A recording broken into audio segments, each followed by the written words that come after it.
Hi, everybody, and welcome to our latest live stream.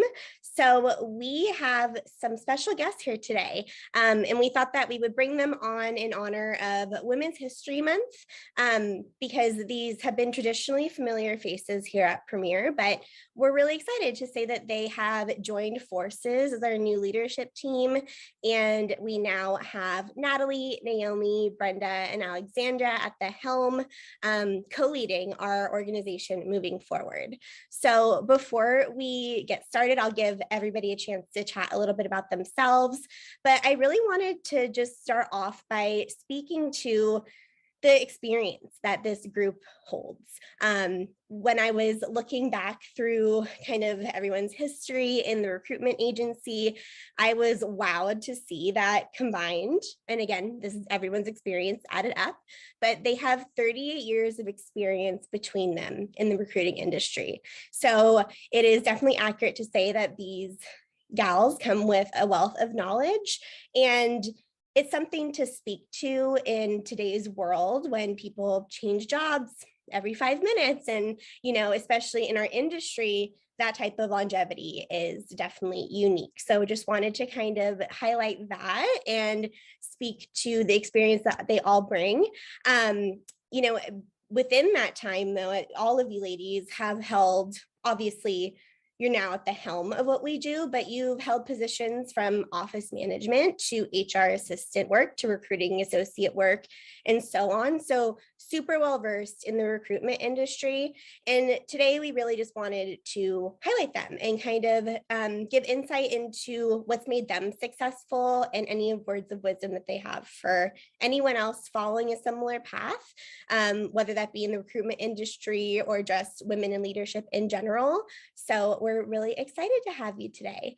I guess we can start off by just highlighting each person. So starting with Natalie, she speaks about this, or will speak about this later on, but she actually had been part of Premier, left, and went to discover the world and grow her knowledge base, and she came back to Premier. So in total, you've been with us for 8 years, mostly in a director position, but again, in the beginning, you were working your way up. So again, super well versed about Premier and recruiting. Turning to Naomi, she's been with us for 10 years, which is wild. Looking at her history, it's amazing to see where she's come in that time, but it really speaks to the fact that you've probably seen Naomi a lot because she's definitely been a fixture here at Premier. And then Miss Brenda, as far as I've been here, I've only known Brenda in this world. So she's been with Premier for 8 years, again, starting in more of that office management capacity and then working her way up to management. And then Alexandra, who I actually had the pleasure of meeting when she started managing my old team back in the day. So she's been with the company for 4 years with more of a sales background that was easily applied, but hope that gives you guys all insight into these ladies who we have to chat with us today. So turning to you all really quickly, what would you say enabled you to reach that high level, whether that is at Premier, otherwise would love to just hear your perspective and gain some insight into what that path looked like for you. So Natalie, will you kick us off? Sure. Thanks, Kate. Okay, so the question was, how have I accomplished being able to end up in a high level position? I, as you mentioned, am a Boomerang employee, but I was very fortunate out of grad school, like a year after grad school. I joined Premier. I was an individual contributor working on the temp and contract team, worked my way up, opened an office. But after 5 years, I decided I wanted to spread my wings. And I wouldn't have been able to do any or all of that without being mentored by our founder, Sarah. I've been very fortunate to work very close with her from the very beginning. And I was able to do that because we were a very small company with like 12 people. And so it was very common to work very closely with the founder, to her supporting me growing into different leadership roles and helping open offices, to then saying, I totally support if you want to move on, learn new things. The door is always open here for an opportunity to come back, and here I am. So I credit majority of all of it to Sarah and her mentorship and guidance. She really allowed me to have an opportunity to find my own unique leadership style, but also letting me try and fail and learn from those opportunities, and grow and experience new stuff, which is now welcomed as I come back to the company, and there's different ideas and strategies and concepts that I've learned other places that we can now roll out here at Premier. I will also say that one other thing, while I've always worked for a phenomenal leader while here at Premier, I have worked for other leaders in other organizations that have not embodied a very strong leadership style. And so through that same exercise, I've learned what sort of leader I want to be and don't want to be. And I think by choosing the path of type of leader that I want to be, it has opened up opportunities for me to end up being in this seat because I chose the path that is more favorable when managing and leading teams versus other situations of leaders I've had that were less favorable and really didn't encourage a great employee experience. I love that. I think it speaks to being a big fish in a small pond, and then a small fish in a big pond, and then, you know, really just being able to use other people as a mirror into what you do want to be and don't want to be. I love that.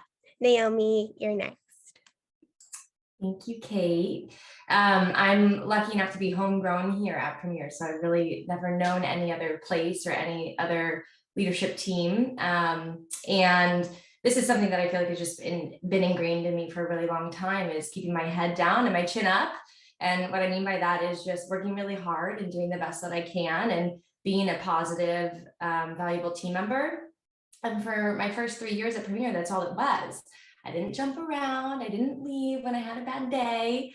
I just stuck it out, and I was really connected to Premier's mission and my colleagues. And so when the leadership opportunity came around, I'm like, hey, I think Naomi would be a good person for this. So I guess I just got it by doing, leading by doing. And for the past 10 years, that's kind of been my MO, right? The next leadership opportunity came up. Okay, let's have Naomi. So just continuing to stay consistent and positive. Not having expectations was a really big part of it too. Didn't originally have this in my mind, but Natalie brought up a really good point. Being at a smaller company, you're able to get more face time with your executive team. That helps a lot as well. I'm sure if I had started off at a Salesforce or a Google, it would have been a very different career path for me. But starting at a female-owned ran company, small female-owned company, allowed me to grow quickly. So super grateful that it was the place that I stumbled upon all those years ago. Totally. Great. And then I think, Brenda, you're next on the list. We can hear from you. Yes, thank you. And Natalie kind of touched on it. Really, what helped me is just having such strong female role models and mentors to look up to at Premier. And Sarah was an amazing, or is an amazing founder and CEO, and she loves to take people under her wing. And Natalie was also someone who was very instrumental in my development, my growth when I first started at Premier.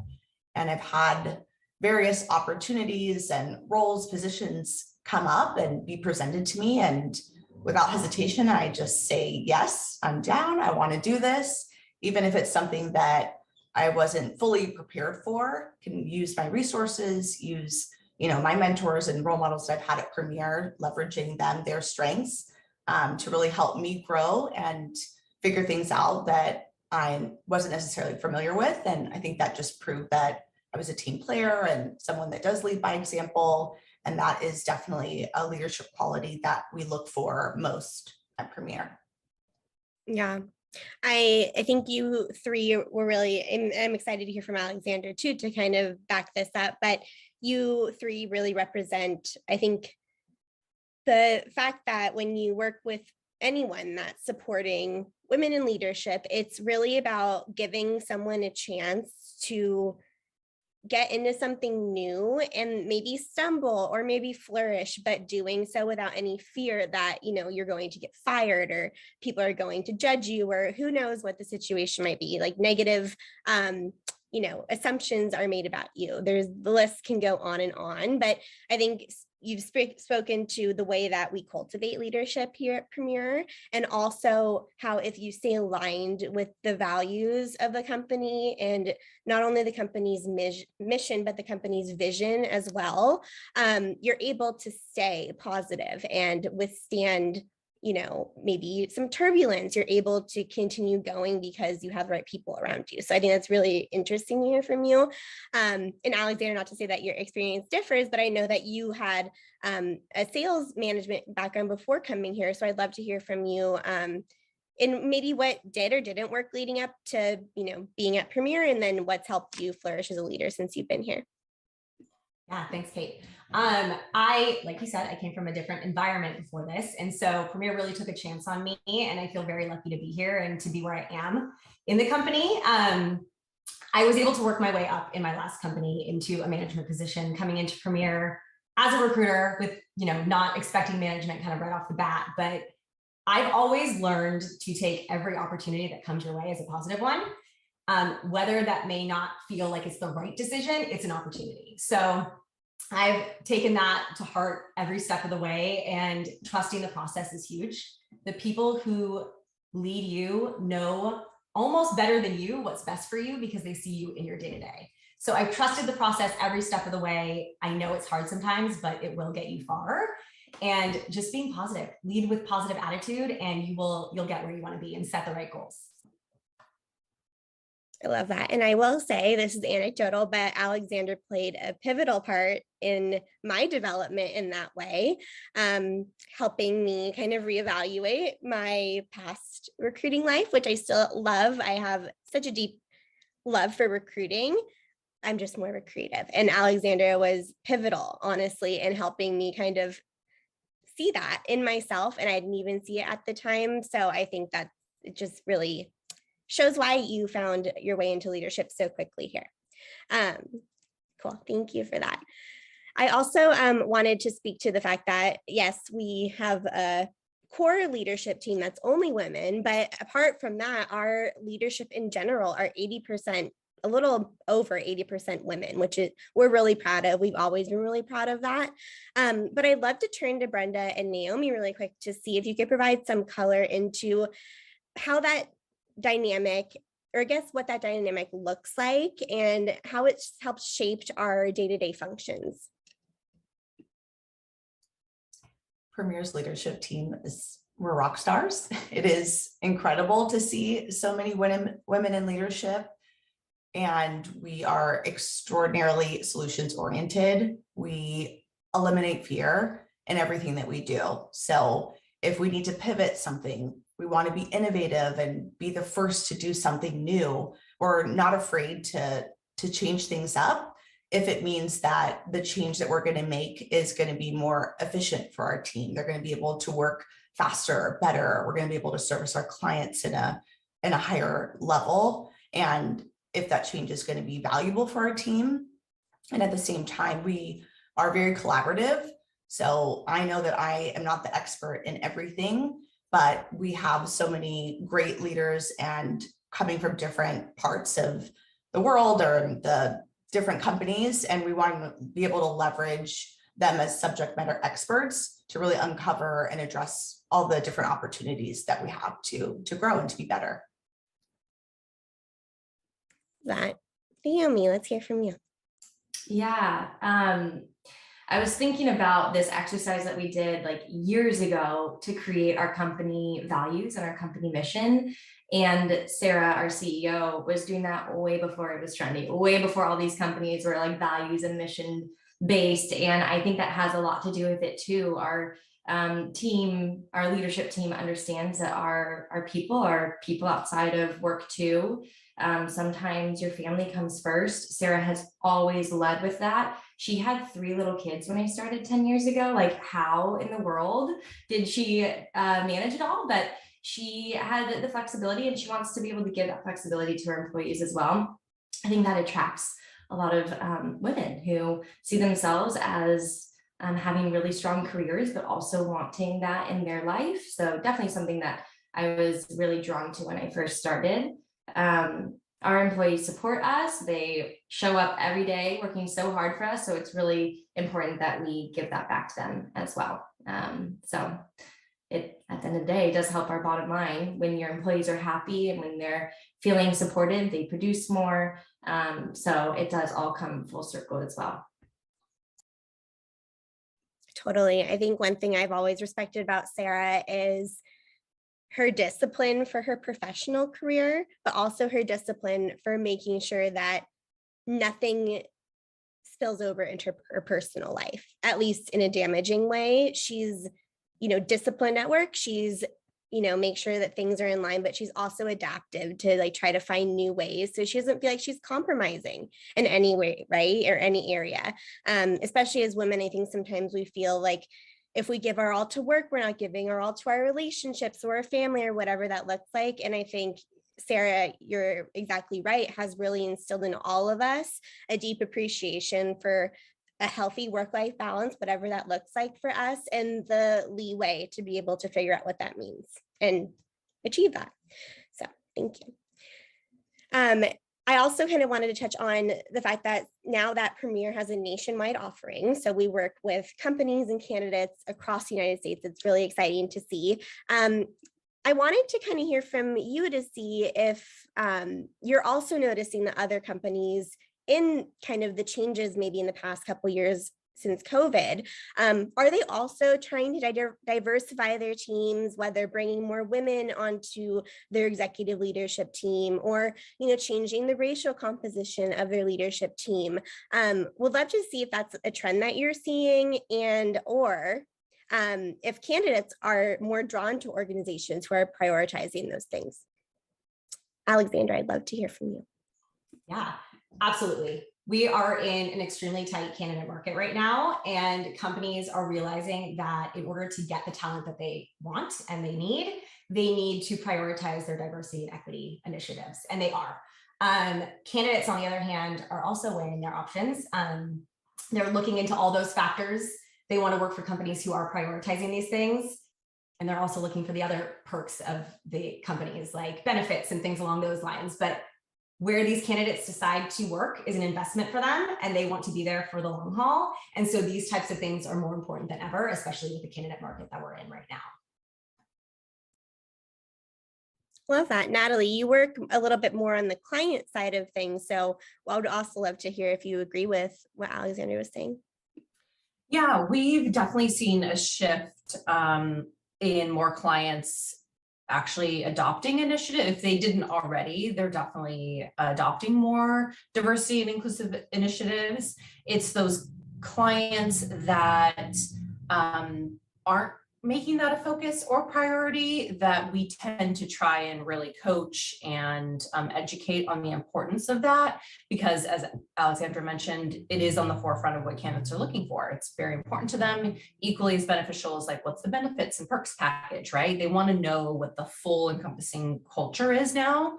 And so we try to work with clients if they don't already have a diversity lens in mind as part of their hiring. And we are very transparent that if they don't already have that in place or aren't working towards it, it will be more challenging for them, to find the talent that they want. Right, because it's like one less selling point.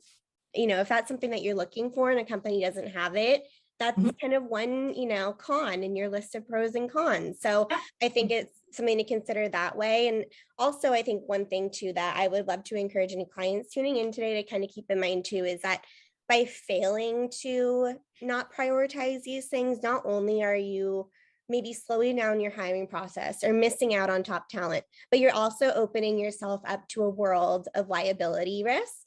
And if you are able to prioritize these things, it's going to help everything. And kind of to, I believe, Naomi's point or earlier, speaking to the retention aspect, if you're not constantly backfilling your roles and you have people staying with you for a long time, you're not going to be in that constant you know, ramping up and then ramping down and doing all that. You're going to have people who stay, and it's really going to make people feel like they're invested in from their company. So thank you so much for that insight. I would love also for you guys to talk a little bit about this shared leadership style, or your leadership style, how that fits into things. I guess in your individual approach and how that kind of shakes out between the four of you. And then I guess on top of that, if you would think that this requires more emotional intelligence than perhaps working with a different dynamic team. My personal leadership style is pretty straightforward. I love to keep things simple. I love consistency. I tend to lead with a lot of empathy, especially with my direct reports and thinking about the teams as individual people. And that definitely requires a high level of emotional intelligence and being able to kind of pivot and redirect depending on, you know, the person that I'm speaking to or and whatnot. But I definitely love to provide guidance and provide support, but also allow for creativity for the individual and not treating every person or every team or every situation exactly the same.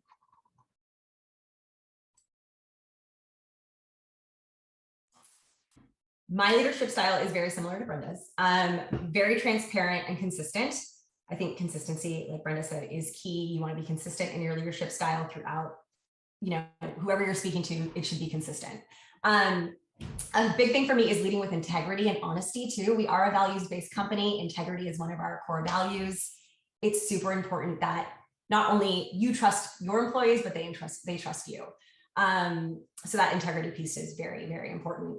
The emotional intelligence piece it comes into play every single day. And you use it a little bit differently every day because you are interacting with different groups of people, different teams, and just, you know, you have different one-on-one interactions every day. So that's a big piece of leadership here at Premier for sure. Yeah, I think building on that, recruiting and sales lends itself to people who have higher EQ or who, you know, enjoy interacting with people more. So I don't know, to answer your original question, does it require more emotional intelligence? I'm not sure. I just think that it's a type of people that enjoy the conversations that we're having and the type of work that we do. It's funny, I feel like our leadership styles reflect who we are as people so well. Like I'm a very goofy and silly person, and that's kind of how my leadership, how I communicate in meetings and in conversations. I can definitely be a little bit goofy, and don't get me wrong, I can be serious, I can have a good heart to heart, but I like to lead with humor and laughter. We always say our business is HR, not ER. Recruiting is really fun. What we get to do is really fun, and I think reminding our team of that their job is fun and gets to bring so much joy into people's lives. It's important to remind everyone. So by leading that way, hopefully they feel that as well. My leadership style is very strategic and direct. Being a sales leader, I'm always thinking future state, and I don't do well like wasting time or talking in circles. Like I'm very action oriented, but with that as part of my style, like Brenda, she works in my group, and I always try to coach her or any of other sales leaders, or even in conversations that we're having as the executive team, on like bringing it back to the solutions, bigger picture, how do we keep it forward thinking? So that in conjunction with EQ, I think is important, because you can get so caught up in the minutia instead of focusing on the overall game plan and like the end goal.